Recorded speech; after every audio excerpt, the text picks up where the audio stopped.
अतिथि व वक्ता व श्रोतागण सभी साथियों को जय मूल निवासी।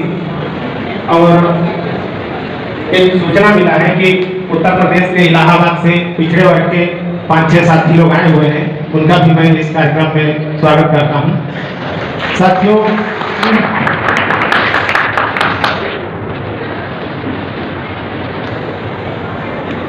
साथियों, पहला विषय जो लगाया गया है, मैं इसी पे अपना बात रखना चाहता हूँ। वर्तमान में लोकतांत्रिक व्यवस्था पर ब्राह्मणवाद का अनियंत्रित नियंत्रण स्थापित होना ही ओबीसी एवं सभी जाति समूह आधारित जनगणना न करने का और मूल निवासी बहुजनों की अन्य सभी गंभीर समस्याओं का मूल कारण है।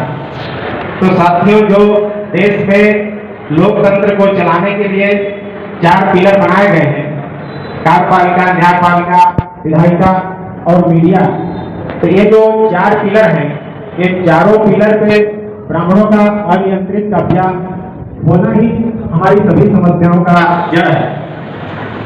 अब सभी जातियों का जाति आधारित जनगणना इतने सालों तक नहीं हुआ, तो कहीं न कहीं ओबीसी के अंदर जागृति का अभाव का कारण रहा कि जिसकी जनसंख्या इस देश में आधे से ज्यादा हो, अगर उसकी मांग पूरी ना हो तो ये अजूबा वाली बात हो जाती है। क्योंकि ओबीसी के बगैर इस देश में किसी का भी सरकार नहीं बनता है। चाहे वो जिन लोगों का भी अभी तक सरकार रहा है, ओबीसी के वोट लेकर ही उनका सरकार रहा है। तो ओबीसी के लोगों को मैं खास तौर से बताना चाहता हूं कि आप लोगों को दोस्त और दुश्मन का पहचान नहीं हुआ। इसका एक मुख्य कारण ये भी हो सकता है क्योंकि आप लोगों को गांधी जी को महापुरुष बताया गया, तिलक जी को महापुरुष बताया गया, पंडित जवाहरलाल नेहरू को महापुरुष बताया गया और आप लोगों ने मान भी लिया। लेकिन आप लोगों को मैं बताना चाहता हूं कि 1848 में ज्योतिबा राव फुले ने हम लोगों के आजादी के आंदोलन का शुरुआत किया था और जिस कार्य को आगे बढ़ा रहे थे, हमारे लिए शिक्षा का व्यवस्था कर रहे थे, आंदोलन को आगे बढ़ा रहे थे, उसी आंदोलन को छत्रपति साहू जी महाराज ने अपने राज्य में लागू किया था और उसको आगे बढ़ाने का काम किया था। और उसी आंदोलन जब आगे बढ़ा तो डॉक्टर बाबा साहब अम्बेडकर को अवसर मिला, तो उन्होंने हम लोगों को संविधान के रूप में लिखित रूप में दे दिया और हम लोगों को पढ़ने लिखने का, बंगला गाड़ी बनाने का, कोट टाई पहनने का अधिकार प्राप्त हो गए।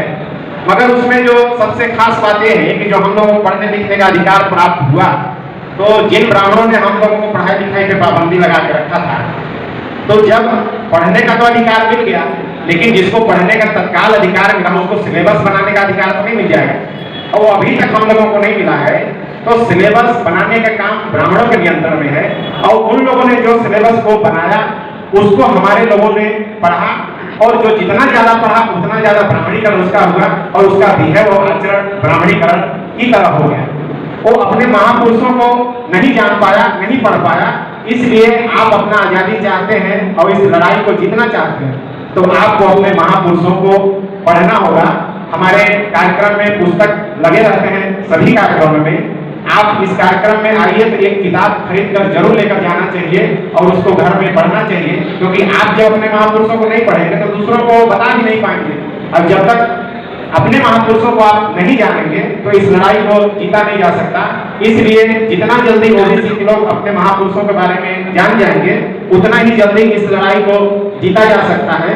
और माननीय वावन मिश्राम साहब के द्वारा, माननीय चौधरी विकास पटेल साहब के द्वारा राष्ट्रीय पिछड़ा वर्ग मोर्चा को देश भर का राष्ट्रीय स्तर का संगठन बना दिया गया है। केवल आपको उसमें शामिल होकर नेतृत्व जिम्मेदारी उठाने की जरूरत है। हम लोग बहुत जल्द ही आजाद होने वाले हैं। आप लोगों ने कई आंदोलन देखा होगा, हम लोगों ने किया और सरकार को झुका कर दिखाया भी। इससे साबित होता है कि हम लोग मजबूती के साथ लड़ाई में सफल हो रहे हैं। बस थोड़ी आप लोगों को और शामिल होकर ताकत को बढ़ाने की जरूरत है। साथियों, इस मौके पर मैं इतना ही बोलना चाहूंगा। आप लोगों ने मुझको सुना, इसके लिए आभार, धन्यवाद, जय हिंद।